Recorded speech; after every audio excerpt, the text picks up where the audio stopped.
अपना ही घोषणा पत्र अगर ये बार बार पढ़ते तो लाखों का आंकड़ा नहीं देना पड़ता, करोड़ों का आंकड़ा देती है। भारतीय जनता पार्टी की हर बात झूठी है। केवल प्रदेश के इस तरीके से हैं जो आपके साथ बयान किए गए हैं कि हम लोगों का जीना दुर्भर हो गया, हमारे मकान, हमारे कारोबार, हमारी मसाजिद, हमारी खानकाहें, हमारे मदरसे महदूद, किसी भी आंकड़े नहीं। इसलिए जहां हमें वोटर लिस्ट के लिए सावधान रहना है, वहीं आने वाले समय में सेंसस भी होने जा रहा है, तो तारीख भी आ गई।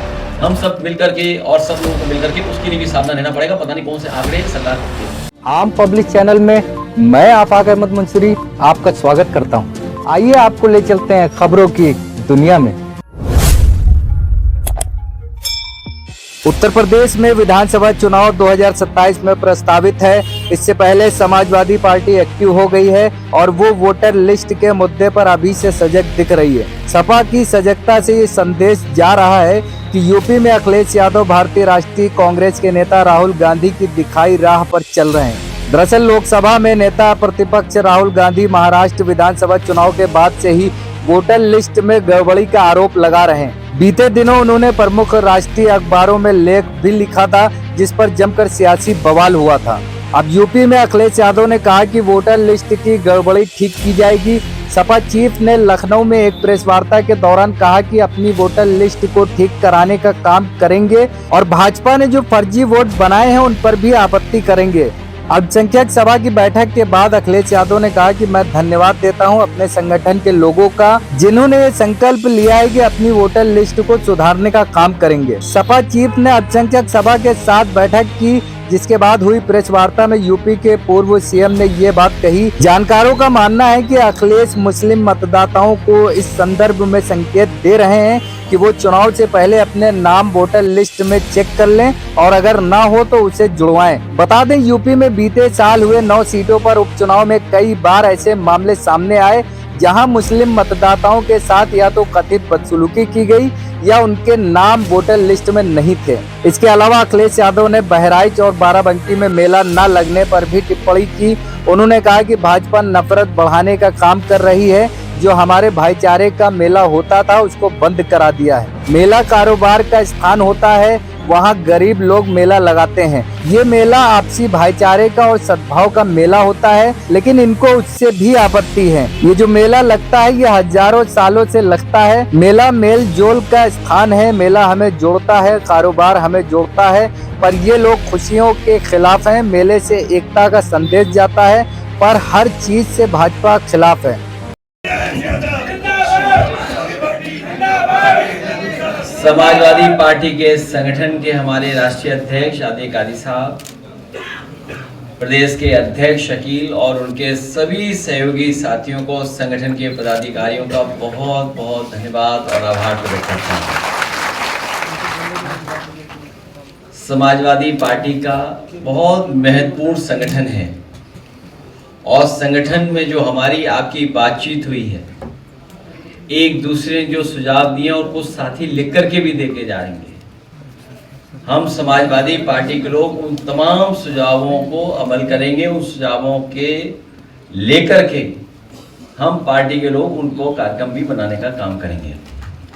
मैं धन्यवाद देता हूं अपने संगठन के लोगों का कि जिन्होंने ये संकल्प लिया है कि अपनी वोटर लिस्ट को सुधारने का काम करेंगे। भारतीय जनता पार्टी की साजिश, षड्यंत्र और समय समय पर जो लगातार चुनाव में धांधली करते हैं, उस धांधली को रोकने के लिए, अपनी वोटर लिस्ट को ठीक करने के लिए हम लोग गांव में, गली में, मोहल्लों में जाकर के अपने साथियों के जिनके वोट छूट गए हैं उनके बनवाएंगे और जो फर्जी वोट भारतीय जनता पार्टी ने बनवा रखे हैं, कोई बूथ ऐसा भारतीय जनता पार्टी का नहीं है जिसमें फर्जी वोट उन्होंने बनाए हों, उन वोटों पर भी आपत्ति करने का काम हम मिलकर के करेंगे। सोने का भाव 1 लाख से ऊपर चला गया है। सोने का भाव 1 लाख रुपए से ऊपर पहुंच गया। यह है भारतीय जनता पार्टी का सबका साथ सबका विकास। आप सोचिए, गरीब परिवार में अगर कोई शादी हो तो अपने परिवार की बेटी के लिए एक सामान भी खरीद करके गरीब परिवार का सदस्य नहीं दे सकता। उसके माँ बाप पिता अगर कुछ देना चाहेंगे तब भी नहीं दे पाएंगे। और लगातार ये सरकार कह रही है कि हम विकसित भारत बनाएंगे। इनके विकसित भारत का सपना क्या है? आखिरकार हम विकसित भारत किसको बोलेंगे? क्या विकसित भारत यही है कि जहां पर गरीब अपनी बेटी की भी शादी नहीं कर पा रहा है, न करा पा रहा है? क्या विकसित भारत में यही महंगाई होगी, मुनाफा इतना ही लोग कमाएंगे? विकसित भारत में यही इतना ही भ्रष्टाचार होगा? आखिरकार भारतीय जनता पार्टी का विकसित भारत का सपना क्या है? यही सपना है क्या उनका? और फिर हम धन्यवाद देना चाहते हैं एक बहुत प्रतिष्ठित न्यूज चैनल का, जिन्होंने कम से कम सत्य को सामने लाने का प्रयास किया। जो लोग ये दावा करते थे कि कुंभ में 37 लोगों की जान गई, अब तो वो आंकड़े आ गए हैं 82 के, और सरकार अभी भी छिपा रही होगी, अभी भी सच्चाई नहीं सामने आई है। और सरकार क्या कर रही थी? मुआवजा न देना पड़े इसलिए आंकड़े छिपाना, और वो लोग कुछ दावा न करें, मुआवजे की मांग न करें, उसके लिए घर घर जाकर के पैसे दिए गए। आखिरकार ये पैसे किसने दिए थे जो दिए जा रहे थे? आखिरकार कुंभ में जिन लोगों की मृत्यु हुई है, मृत्यु के बाद जो सरकार ने मुआवजा तय किया था, आखिरकार कैश कौन देने जा रहा था? ये कैश किसका था? और अगर वो नहीं दे पाए वहां पहुंच करके उस परिवार में, तो आखिरकार वो नगदी वापस किसको मिल गई? वो किसी भी आंकड़े में झूठ बोल सकते हैं। इसलिए जहां हमें वोटर इसके लिए सावधान रहना है, वहीं आने वाले समय में सेंसस भी होने जा रहा है। अब तो तारीख भी आ गई है। हम सब मिलकर के और सब लोगों को मिलकर के उसके लिए भी सावधान रहना पड़ेगा। पता नहीं कौन से आंकड़े सरकार दे दे, क्योंकि भारतीय जनता पार्टी के आंकड़ों पर किसी को भरोसा नहीं है। जो बुनियादी सवाल हैं, किसान की तरक्की, खुशहाली, उसकी आय दोगुनी होना, हर फसल की कीमत मिल जाना, किसान की जरूरत की चीजों को सस्ता उपलब्ध कराना, समय पर उपलब्ध कराना, सरकार का कोई ध्यान नहीं उस तरफ। बड़े पैमाने पर बेरोजगारी है, बड़े पैमाने पर। इन्होंने रोजगार और नौकरी के सर्टिफिकेट नहीं दिए हैं। सच्चाई यह है कि 8 साल के लखनऊ और दिल्ली के काम करने के तरीके ने, आर्थिक नीतियों ने बड़े पैमाने पर बेरोजगार बनाने का काम किया है। पढ़े लिखे नौजवानों को बेरोजगार बना दिया।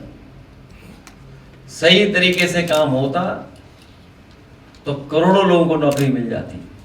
और अपना ही घोषणा पत्र अगर ये बार बार पढ़ते तो लाखों का आंकड़ा नहीं देना पड़ता, करोड़ों का आंकड़ा देती है।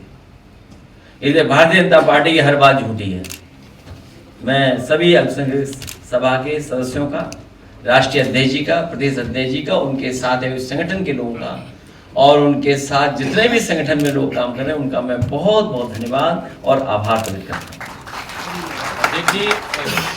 देखिए के साथ बहराइच के मेले पर जो प्रतिबंध लगाया गया, उसके बाद जो है बाराबंकी और अयोध्या के मेले पर भी प्रतिबंध लगाया गया, अनुमति नहीं दी गई। दूसरा सवाल ये है सर कि सरकार ने वक्फ कानून तो लाया, लेकिन उत्तर प्रदेश वक्फ बोर्ड में अभी तक चुनाव नहीं हो सके, जिसमें 2 MLA और 2 MP जाते हैं। उसमें 2022 से अब तक चुनाव नहीं हुए।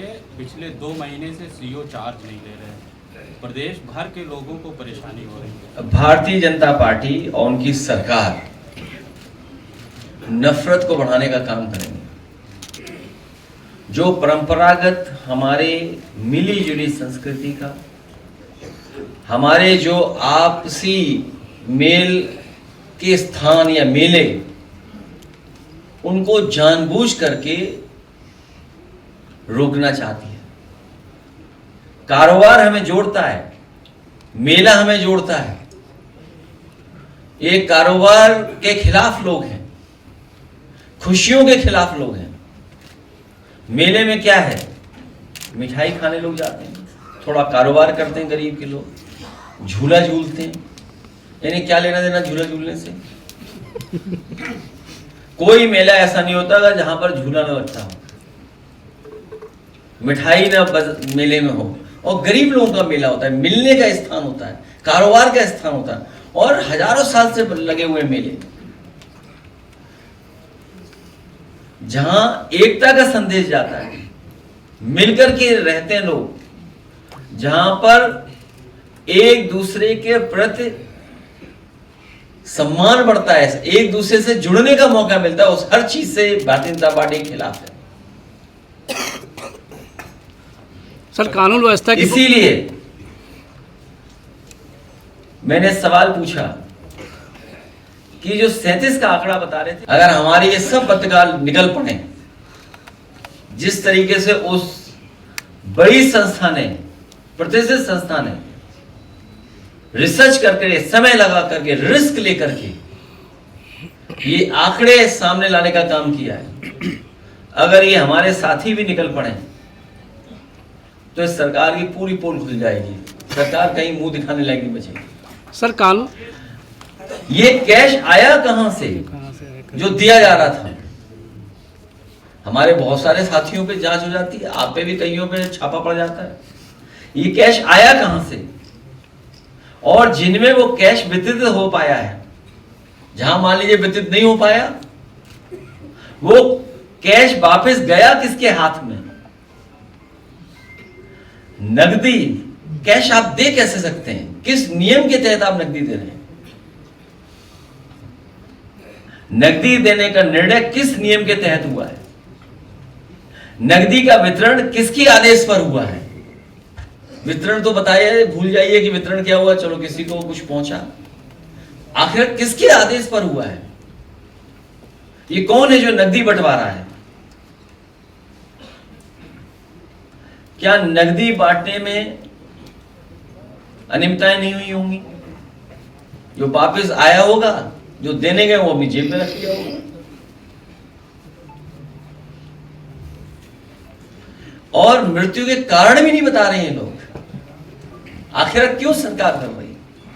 इन सवालों से सरकार क्यों बचना चाहती है?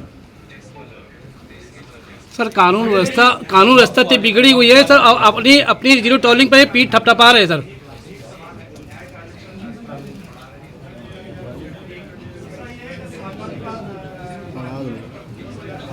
आवाज ही नहीं आ रही है।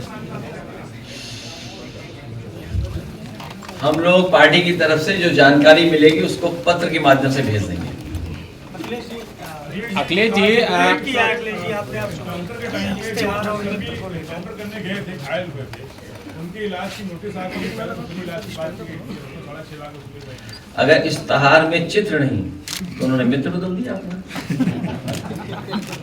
अखिलेश जी, आपकी सरकार में 50 सैय्ययुक्त जगह जगह हॉस्पिटल बनवाए गए थे, जो आज भी मतलब 7 साल होने जा रहे हैं वो बंद पड़े हुए हैं। मतलब किसी भी तरीके से ना उसमें नियुक्तियां की जा रही हैं, ना मतलब जो मतलब वो इतनी शानदार बिल्डिंग बनी हुई है लेकिन उसको बंदर तोड़ रहे हैं, मतलब टूट फूट हो रही है। किस विभाग के बारे में? वो शेर जो आपने पढ़ा था, छलनी वाला, जी दोबारा पढ़ो। ये जवाब मिल जाएगा। जी, एक दो जख्म नहीं, पूरा बदन है छलनी। एक दो जख्म नहीं, पूरा बदन है छलनी। जख्म बेचारा परेशान है, किधर से उठे। अब इन्हीं के शेर जोड़ो, हर विभाग इसी तरह है, हर विभाग ऐसा ही है। किस विभाग के बारे में बात करें बताओ? हर विभाग इसी तरह, हर विभाग ने काम रोका। आप सोचिए, आज बिजली का संकट है, थोड़ा बहुत बारिश हो गई, उसकी वजह से सरकार बच गई, लेकिन सरकार अभी प्राइवेटाइजेशन कर रही है। जो इंफ्रास्ट्रक्चर था जिसको और अच्छा करना चाहिए वो इंफ्रास्ट्रक्चर बर्बाद कर दिया। कहीं ट्रांसफार्मर फूक रहे हैं, कहीं लाइन कट जा रही है, पहुंच नहीं पा रही है। लोगों को कैसे जीवन यापन जी पा रहे थे इन गर्मी में, सोचिए आप। कोई बिजली बनाने का कारखाना नहीं लगाया। और अब सुनने में आ रहा है कि ग्रामीण और शहरी क्षेत्र में महंगी बिजली मिलने वाली है। और कई बार मैंने कहा और फिर कहता हूं मैं आपको, जब तक बिजली सस्ती नहीं होगी तब तक कोई भी उद्योग कारोबार उत्तर प्रदेश में नया नहीं आएगा। क्योंकि जिस समय सस्ती बिजली उत्तर प्रदेश में उद्योग लगाने के लिए होगी, कारोबार लगाने के लिए होगी, उस समय वो कारोबारी उद्योगपति दूसरे प्रदेश के लोगों से कंपटीशन कर पाएगा। हर चीज पर पैसा वसूली सरकार, और जो बिजली विभाग मुनाफे में था वो कहां पहुंच गया बताओ आप। और एक भी बिजली का कारखाना लगाया हो तो बताओ आप साथियों से पूछता हूं कि जो बिजली कारखाने का उद्घाटन किया था क्या बीजेपी का लगवाया हुआ था क्या, या बीजेपी ने शुरू किया था? समाजवादियों का शुरू किया गया कारखाने था, उसका उद्घाटन हुआ, उसी वजह से आज बिजली मिल रही है। स्वास्थ्य विभाग का तो हाल ही जाने क्या है। स्वास्थ्य विभाग में क्या हाल है, मेडिकल कॉलेजेस का क्या हाल है। सुनने में आया है कि मेडिकल कॉलेज में निर्देश दिए गए हैं, निर्देश कि कोई भी एमबीबीएस स्टूडेंट फेल न किया जाए। अब आप सोचिए इसके पीछे क्या होगा, क्योंकि बच्चे शिकायत ना करें। जो पढ़ने जा रहे हैं मेडिकल कॉलेज में, वो मेडिकल कॉलेज में कोई भी इंफ्रास्ट्रक्चर नहीं है, प्रोफेसर नहीं है, असिस्टेंट प्रोफेसर नहीं है। अभी नए बच्चे आने जा रहे हैं एमबीबीएस के, क्या इंफ्रास्ट्रक्चर तैयार है बताइए आप। तो कौन से विभाग के बारे में बात करें। और कई विभाग तो ऐसे हैं बस चल रहे हैं। अखिलेश जी, पानी की टंकी वाला विभाग तो पता ही है आपको, अभी कौन सा जून महीना चल रहा है, आज अखबार में खबर आ गई कि पानी की टंकी से पानी निकल रहा है, तो जुलाई तक गिर जाएगी। हर महीने गिरनी है टंकी, तो जून वाली तो गिर चुकी है, जुलाई वाली गिरेगी अभी। सिंचाई विभाग में भी कई पद रद्द कर दिए गए हैं। अब ये सरकार ही रद्द होगी, जनता रद्द कर देगी इसको। अखिलेश जी, प्रदेश से लगातार नाबालिग बच्चों के साथ प्लेन क्रैश हुआ, उसके बाद उत्तराखंड में लगातार एयर एक्सीडेंट्स हुए। लखनऊ में भी कल एक प्लेन लैंड किया, उसमें भी टेक्निकल ग्लिच का स्मोक निकला। पैसेंजर्स की सेफ्टी के लिए कोई कंसर्न, अकाउंटेबिलिटी नहीं है गवर्नमेंट की ओर से। मैं कोई एक्सपर्ट नहीं हूँ, लेकिन इसमें एक्सपर्ट्स की राय और सरकार को नियमों का पालन, मानकों का पालन कराना चाहिए, क्योंकि रिस्क बहुत है इसमें। और हमने, आपने देखा ये वो तस्वीरें देखी हैं जिस तरीके से क्रैश हुआ, और उत्तराखंड में कोई पहली बार क्रैश नहीं हुआ है। लगातार कुछ दिनों में कितने क्रैश हुए, कितने लोगों की जान गई। आखिर मानक और नियम का पालन कौन कराएगा। अखिलेश जी, अभी एक डिपार्टमेंट में ट्रांसफर हुआ है, मौत हो चुकी थी 2 साल पहले, उसका भी ट्रांसफर। ये कोई नई चीज सरकार में नहीं है। कल कम से कम इतनी बड़ी पुलिस आई थी, ये तो पता लगता है कि लापता अधिकारी कहाँ हैं, उस पर भी चर्चा हो जाती।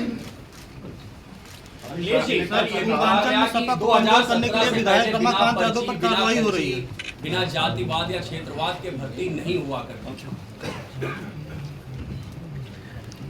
कोई भी सरकार नियम के बाहर भर्ती नहीं कर सकती है। कोई भी सरकार नियम और नियम के बाहर भर्ती नहीं कर सकती। ये आरोप इसलिए लगाते हैं कि अगर हम लोग संख्या पूछना चाहें कि इतनी भारी संख्या बता रहे हैं आप, इसमें पीडीए की गिनती क्या है, पीडीए की हकमारी कौन कर रहा है। इस भर्ती में पीडीए की हकमारी किसने की, पीडीए की आंकड़े बता दे सरकार। कोई सवाल ना पूछे, इसलिए ये केवल इनका प्रोपेगेंडा है। भारतीय जनता पार्टी से अच्छा ये तो बता देते कि उत्तराखंड में खजाना किसका लूटा गया। एक IAS लापता है बंटवारे को लेकर के, और सुना है कि किसी को इस्तीफा देना पड़ा था आपके विभाग के आपके ही विभाग के किसी सलाहकार को, क्या बोलेंगे उसको, क्या हिंदी में क्या बोलेंगे, हाँ एडवाइजर, सलाहकार, मीडिया सलाहकार को इस्तीफा देना पड़ा था। और सोचिए इस्तीफा कब देना पड़ा, जब मुख्यमंत्री कार्यालय के लोग जमीनों का काम कर रहे थे, जमीनों का मामला निकला। जो उनके मालिक थे, पार्टनर कहाँ भागे हुए हैं बताएं आप, क्या नाम है उनका, दुबई। सोचिए आप, तो ये बातें कौन याद दिलाएगा। कुछ लोग तो कह रहे हैं कि वो अभी भी लोक भवन में बैठते हैं। लोक भवन में तो कैसे कैसे लोग बैठते हैं तुम्हें नहीं पता। जिन पे मुकदमे थे वो तक बैठते हैं, इसीलिए लोक भवन में बैठे हुए लोगों को हटाना है। सर एक आरोप आपकी सरकार में लगता था कि आपकी सरकार में 4.5 मुख्यमंत्री हैं। इस सरकार में भी कई मुख्यमंत्री दिख रहे हैं। ब्राह्मण का होगा तो एक साहब आ जाएंगे, OBC का होगा तो एक साहब आ जाएंगे। इस पर मीडिया बड़ी खामोश रहती है। देखिए सब खामोश। मैं धन्यवाद देता हूँ कि आप तो बोल रहे हो। एक का बोलना ही बहुत है। इनकी सरकार में कहाँ क्या हो रहा है आपको खुद पता है, कैसे क्या हो रहा है। Sir multi state cooperative society act जो है 2022 से लागू है। मैं किसी भी पक्ष के नेता का आज तक बयान नहीं सुना। वो लागू भी हो गया, काम चल रहा है multi state cooperative society act पे, लेकिन किसी भी पक्ष के नेता का बयान नहीं है। तो मैं इस पे स्टडी कर करके और अपने विधायकों से कहूँगा पूरी जानकारी कर करके, और आप भी ब्रीफ कर देना हमें कर दो। नहीं, ब्रीफ तो करना ही पड़ेगा ना कि क्या आपत्तियां हैं। और आपको बहुत मोटी बात बता दूं, हर इंस्टीट्यूशन को, जो इंस्टीट्यूशन इंडिपेंडेंट है, हर इंस्टीट्यूशन को ये कंट्रोल करना चाहते हैं।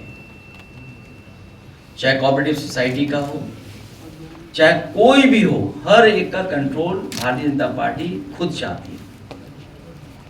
उसी के तहत सब फैसले सरकार लेती है। जितने भी एक्ट में परिवर्तन आया है, नियमों में परिवर्तन आया है, कंट्रोल उनके हाथ में चला जाए, उसी के लिए परिवर्तन लेकर के। अखिलेश जी, आजमगढ़ में आपके जो विधायक है रमाकांत यादव जी की संपत्ति को कुर्क कर लिया कल प्रशासन ने। पंचायत राज से खत्म हो रहा है अगर स्टडी करोगे सर, और राज्य सरकार को कोई राइट नहीं बचेगा इसके बाद। मैं आपसे सहमत हूं, और इसीलिए उन्होंने किसके हाथ में दे दिया है, और उनके हाथ में जाने से कई स्टेट के लीडर्स को भी कंट्रोल कर लेंगे, कई स्टेट के। तो जो कोऑपरेटिव था, जो गरीब लोग, किसान के और आम लोगों के लाभ के लिए, किसान के लाभ के लिए जो स्ट्रक्चर क्रिएटेड था, कोऑपरेटिव सोसाइटी बनी, उसको पूरा खत्म करना चाहते हैं और पूरा कंट्रोल ले रख करके, कभी समय बढ़ाना, कभी नियम बढ़ाना, कभी समय कम कर देना। 10 लाख टैक्स बन रहे हैं, 5 लाख के करीब बन चुके हैं, 10 लाख पूरे बन रहे हैं, हर गांव में बनेगा, तो क्या होगा वो इसलिए सरकार हटाना बहुत जरूरी है।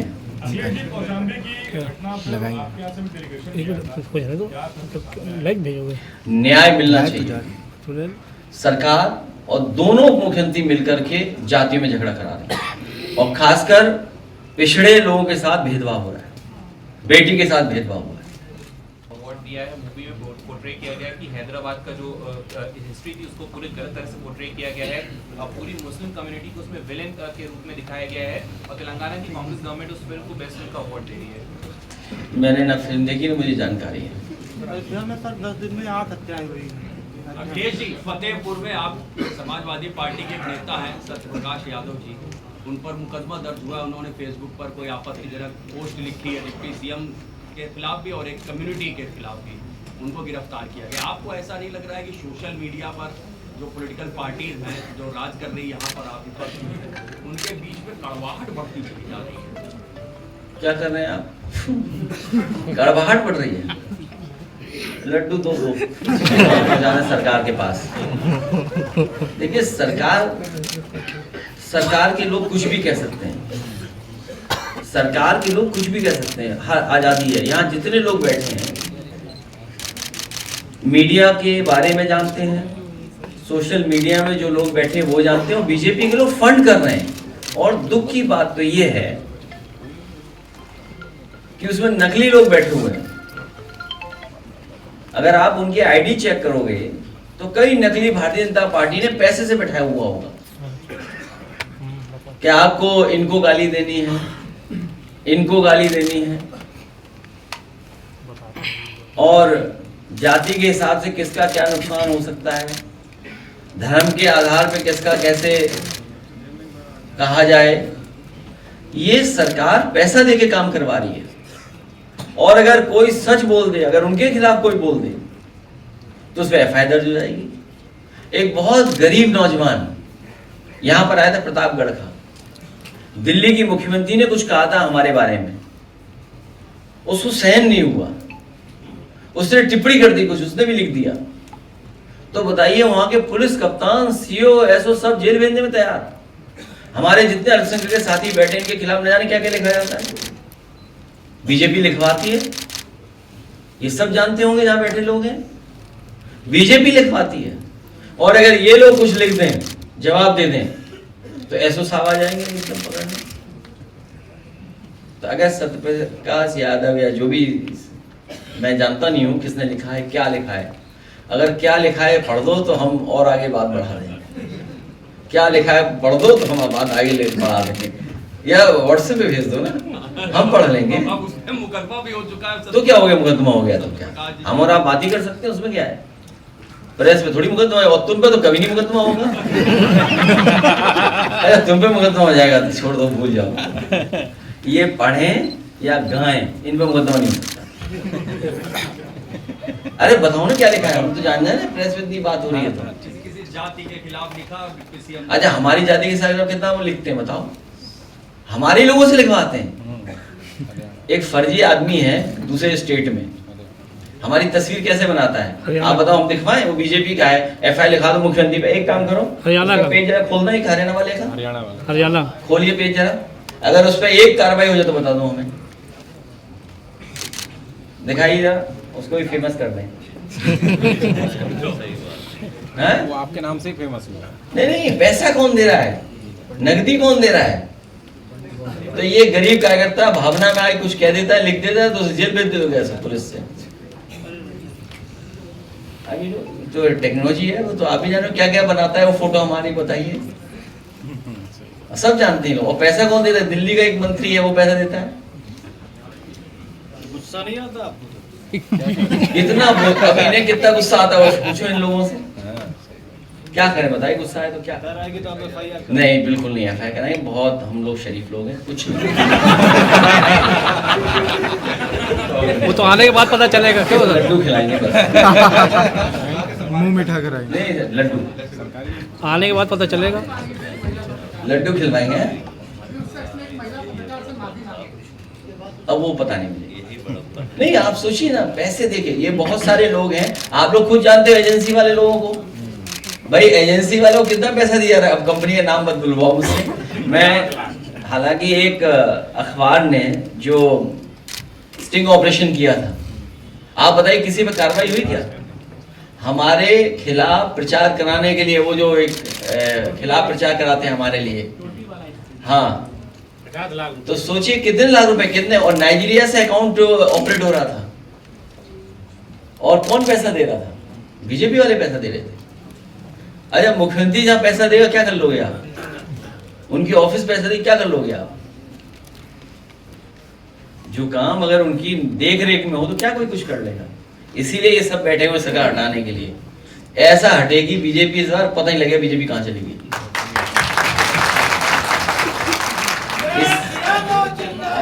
पेज उसका छोड़िए, मत दिखाइए पेज, वो सब जानते हैं।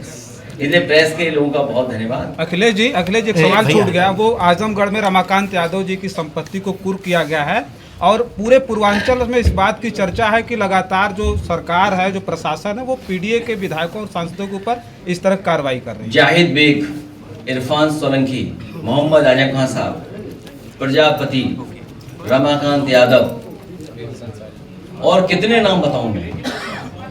क्या बनाया गया बताइए। बताइए, ये आप बताइए। आप इस पे कोई एफआईआर नहीं होगी। इससे खराब तो नहीं लिखा होगा ना सत विकास? सेव तो आपने कर ही लिया है, क्या चीज? आगे के लिए सेव तो कर ही लिया इसे। नहीं ऐसा कुछ नहीं। सब हम भुलक्कड़ लोग हैं। सब भूल जाते हैं। एक नहीं, न जाने क्या क्या बनाता है, सोचिए आप। और ये बीजेपी वाले करवा रहे हैं, सोचिए आप।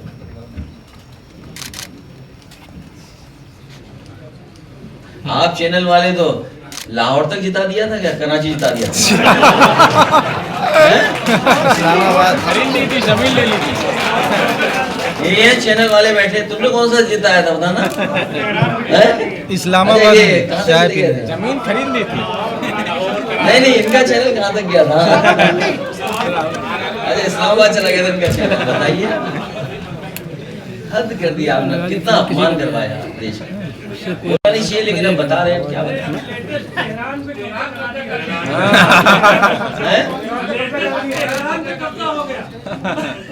ईरान पे कब्जा हो गया, इन्हीं का चैनल था। जी। कैसे चैनल हो बताओ यार। ये देश के साथ खिलवाड़ न करें चैनल वाले लोग। हालांकि हमारे दुश्मन नहीं बन जाएंगे चैनल वाले, भाई हमारा सहयोग करो सगा बनाने में। सर, उत्तर प्रदेश से जो मजदूर गए हैं इसराइल मजदूरी करने, सरकार ने भेजा है, उनके सुरक्षा के लिए क्या कुछ मांग करेंगे? वॉर बंद होना चाहिए। ईरान में भी सर कश्मीरी वॉर बंद होना चाहिए। वॉर कहीं भी, हम वॉर के पक्ष में नहीं।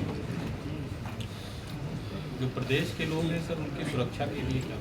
भारत सरकार से कहेंगे, और आपके माध्यम से मैं कहूँगा कि जो भारतीय लोग, हिंदुस्तानी लोग ईरान में हैं या और जगह हैं, उनको पूरा सुरक्षित वापस लाए भारत सरकार। अखिलेश जी, नाबालिग बच्चियों के साथ लगातार रेप की घटनाएं सामने आ रही हैं, जिसमें लखनऊ भी अभी मेट्रो के नीचे जो बच्ची के साथ रेप हुआ, कानपुर है और कौसाम्बी भी है, लखनऊ, हापुड़, बस्ती, तमाम ऐसी जगह हैं जहां नाबालिग बच्चियों के साथ रेप किया जा रहा है। मतलब इस पर क्या कहेंगे?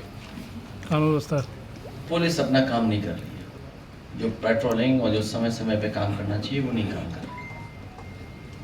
सरकार को जो जागरूकता है, समझदारी का काम करने, सरकार नहीं काम कर रही। ठीक है सर। कमेटी के तमाम तर मेंबरान और जिम्मेदार, मंच पर बैठे हुए और मंच के अलावा भी उत्तर प्रदेश का दिलो दिमाग यहाँ पर बैठा हुआ है। आज राष्ट्रीय अध्यक्ष जी आली जनाब इज्जतमाब अखिलेश यादव साहब, पूर्व मुख्यमंत्री, इसकी सदारत और सरपरस्ती फरमा रहे हैं। उन्होंने बहुत कुछ सुझाव दिया, आप हजरात ने सुना, और बहुत ज़्यादा सुझाव देने की अब कोई ज़रूरत हम लोगों को नहीं रह गई। एक दो जख्म नहीं पूरा बदन है छलनी, एक दो जख्म नहीं पूरा बदन है छलनी, और जख्म बेचारा परेशान है किधर से उठे। हालात मुल्क के और प्रदेश के इस तरीके से हैं जो आपके साथ बयान किए गए हैं कि हम लोगों का जीना दूभर हो गया है। हमारे मकान, हमारे कारोबार, हमारी मसाजिद, हमारी खानकाहें, हमारे मदरसे महफूज नहीं है। कारोबार तो सारे लोगों के खत्म होते जा रहे हैं। आज ये सरकार न महंगाई की गुफ्तगू करती है, न बेरोजगारी की गुफ्तगू करती है, न किसानों की गुफ्तगू करती है, न नौजवान पढ़े लिखे की नौकरी की गुफ्तगू करती है। सिर्फ नफरत की दीवारों को खड़ा करना चाहती है। आज पीडीए जो बनाई है हमारे माननीय अखिलेश जी ने, इस पीडीए का मतलब ये है कि हमें मुल्क की नफरत की दीवारों को, बढ़ते हुए इन तमाम नफरतों को मोहब्बतों से मिटा देंगे, और हम आने वाले वक्त में 27 में ये समाजवादी की सरकार बनाएंगे, और मुख्यमंत्री अखिलेश यादव जी को बनाकर हम आपको ये दिखाएंगे। ये आप संकल्प लेके जाएं, ये आप जो है तो वादा करके जाएं। और मैं तो कहता हूं कि मैं भी इस लायक हो गया हूं। अभी तो मैंने ऑपरेशन भैया के उसमें हुक्म से कराया अपने हार्ट का, मैं ठीक हो गया, अल्लाह का फजल करम है। 27 में पूरे प्रदेश में अगर जिंदा रहा तो मैं भी दौरा करूंगा, हर जगह आपके साथ पहुंचूंगा। इसलिए कि जितना जुल्म हो चुका है, किसी ने कहा है कि बस यही सोच के तलवार उठा ली मैंने, जुल्म सहना भी अब जालिम की तरफदारी है। ज्यादा जुल्म सहने की जरूरत नहीं है। अब हमें और आपको उठ खड़ा होने की जरूरत है। और मैं भैया से गुजारिश करूंगा, यहाँ पर हमारे भतीजे तो बैठे हुए हैं, चचा इनके नहीं नजर आ रहे हैं। दोनों अगर दिलजोई के साथ, मोहब्बत के साथ जिस तरीके से आज चल रहे हैं, ये 27 में खड़े हो जाएं। दुनिया की कोई ताकत नहीं है कि जब चचा और भतीजे चट्टान बन के खड़े हो जाएंगे तो 27 में अखिलेश जी मुख्यमंत्री तुमको नजर आएंगे। शुक्रिया। अगर आपने हमारे चैनल को सब्सक्राइब नहीं किया है तो आम पब्लिक चैनल को सब्सक्राइब कीजिए और हाँ, बेल आइकन जरूर दबाइए।